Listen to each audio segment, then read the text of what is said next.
लोग ये वैसे एक एवं गल ही फैली आ भी लोग जड़े जी वो एक्टर बीमार होंगे आ ते इंज हुंदा वा कुछ भी नहीं हुंदा। इस दौर दे विच उन्होंने लखां दी पेमेंट लई आ जदों लोगों नूं एक्टर नूं लखां दा पता ही नहीं सी हुंदा।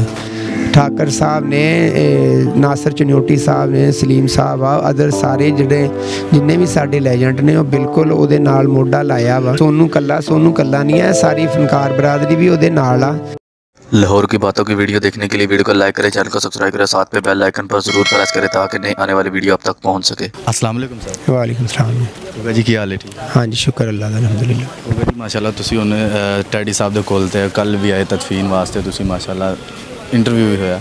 अच्छा टैडी साहब किस तरह के इंसान है? सब तो पहले तुसी माशाल्लाह काफ़ी काम किया लेकिन थोड़ा किया लेकिन किया बहुत अच्छा काम है इस फील्ड दे विच, ते की कहना चाह? हाँ जी तारक साहब माशाल्लाह बड़े जौली आदमी सी ते कुछ फनकार आ जड़े स्टेज ते ऑन सैट जड़े आ खुश रहंदे आ या लोगों नूं हसांदे आ। टैडी साहब की यह खासीयत सी कि वो 24 घंटे जड़ी सी ना उन्हां दी गल चलदी रहिंदी सी, उन्हां दा मज़ाक उन्हां दी गल ते बड़े खुश मिजाज आदमी सी। मेरियां काफ़ी सारियां मुलाकातां घर भी आ ते अल्फला थिएटर भी असीं जाना।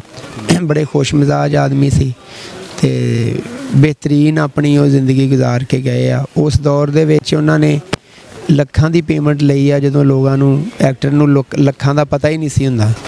अच्छा गुगा जी लखां दी माशाल्लाह पेमेंट लई, उहदे पुत्तर दा इंटरव्यू तुहानूं पता जिस तरह अल्फला थिएटर चो उन्होंने खून की उल्टी आई, फरूक हॉस्पिटल एडमिट किया गया, उस तो बाद कुछ 7 दिन उत्ते रखा गया, उस तो बाद दूजे हॉस्पिटल मुंतकिल किया गया तो उन्होंने बेटे सोनू का इंटरव्यू आया कि मतलब कि उन्होंने गौरमेंट की लोड़ पै गई, पैसे की जरूरत पै गई, तो ये बारे की मैं गल ये करदा भी गौरमेंट की लोड़ वो बड़ी देर तो ही अपना खुद इलाज करवा रहे सी।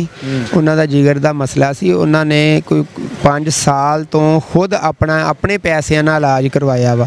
लेकिन तुहानूं पता भी जिगर का मसला ऐसा वा जे ट्रांसप्लांटेशन करवानी होवे या इहदा PKL दा या फरूक हॉस्पिटल के अखराजात वो जिन्नी भी इनकम उन्होंने कोल सी उन्होंने अपनी खुद ते लाई है। लेकिन जदों खर्च की है, जदों उन्होंने वसों बाहर गल हो गई, बच्चा सी एक उहदी भी कोई सोर्सेज नहीं सी है, फिर उन्होंने ये कदम चुकना पिया वा। अदर उन्होंने सारा इलाज अपने ही पैसों नाल करवाया सी। अच्छा गुगा जी तुहानूं की लगदा कि जिहड़े स्टेज की दुनिया वा फनकार ने इन्हां दी कोई इंज दी यूनीयन बननी चाहिए है जिते फनकारां दा इलाज होवे?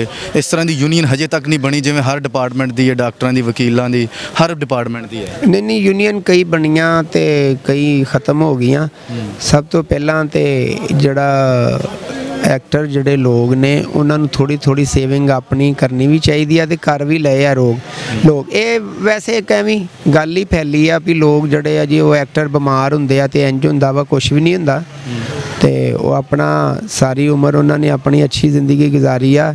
बहुत सारे लोग जदों एक्टर पीक ते हुंदा ना उदों नहीं देखते कि एक एक्टर भी कई घरां दा सिस्टम चला रहा हुंदा वा, वो लोग नहीं देखते। लेकिन जदों एक्टर आप बीमार हो जाता लोग इशू करते लो जी हुण इन्हां नूं पैसे की लोड़ पै गई, कतन ऐसी गल नहीं है।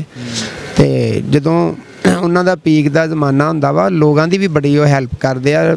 एक्टर तो वैसे जड़ा नरम दिल हुंदा ते उन्होंने भी बड़े सारे लोगों की खिदमत करते सी, अपने आंढियां गुआढ़ियां का ख्याल करते सी, जड़े मुस्तहिक लोग सी उन्हां ते खर्च करते सी।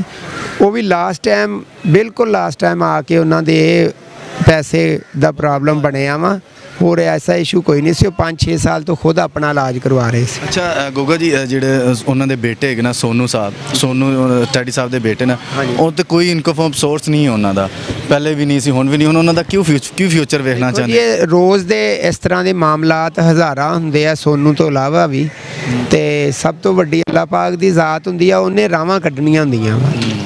तुसी एक चीज़ ते फोकस तो नहीं ना कर सकते, सोनू कल्ला नहीं है, सारी फनकार बरादरी भी उहदे नाल आ। ठाकर साहब ने नासर चन्योटी साहब ने सलीम साहब आ अदर सारे जिन्ने भी साडे लेजेंड ने वो बिल्कुल उहदे नाल मोढा लाया वा। तो ये नहीं है कि सोनू कल्ला वा, इंशाल्लाह उहदे नाल ने सारे एक्टर खलोते। सोनू ने एंड ते की मैसेज देना चाहते? सोनू ते उहदे अजीज़ भाई रिश्तेदार भी है, जो उन्हें फैसला करना वा। एक तो वो बड़ा मासूम बच्चा वा, शोबज का तो वह कतई भी कोई गल भी नहीं उहदे च है ना, वो करना ही है उन्हें तो अल्लाह ने राह कड्ढनी, वह सारा सिस्टम तो चलना ही चलना ना। ये तो बंदा एवं सोचता जी फलां नूं की हो जाएगा जी, ਫਲਾਣ ਨੂੰ ਇੰਜ ਹੋ ਜਾਏਗਾ, ਕੁਛ ਵੀ ਨਹੀਂ। ਉਹ ਤੁਹਾਡੀ ਸੋਚ ਵੀ ਨਹੀਂ ਹੁੰਦੀ ਜਿੱਥੋਂ ਅੱਲਾਹ ਪਾਕ ਤੁਹਾਡੀ ਕੋਈ ਐਸਾ ਸਿਲਸਿਲਾ ਚਲਾਉਂਦਾ ਵਾ। ਤੇ ਹਜ਼ਾਰਾਂ ਤੁਹਾਨੂੰ ਪਤਾ ਰੋਜ਼ ਇਸ ਤਰ੍ਹਾਂ ਦੇ ਮਿਲਦੇ ਆ ਤੁਹਾਨੂੰ ਵਾਕਿਆਤ, ਲੇਕਿਨ ਉਹ ਅੱਲਾ ਹੀ ਕਰਦਾ ਵਾ ਰਾਵਾਂ। ਤੇ ਅੱਲਾ ਸੋਨੂੰ ਨੂੰ ਵੀ ਸਬਰ ਵੀ ਦੇਵੇ ਤੇ ਉਹਨੂੰ ਕੋਈ ਐਸੇ ਸੋਰਸ ਐਸੀ ਰਾਹ ਕੱਢੇਗਾ ਤੁਹਾਡੇ ਸਾਹਮਣੇ ਕਿ ਉਹਦਾ ਘਰ ਚੱਲਦਾ ਰਹਿਣਾ।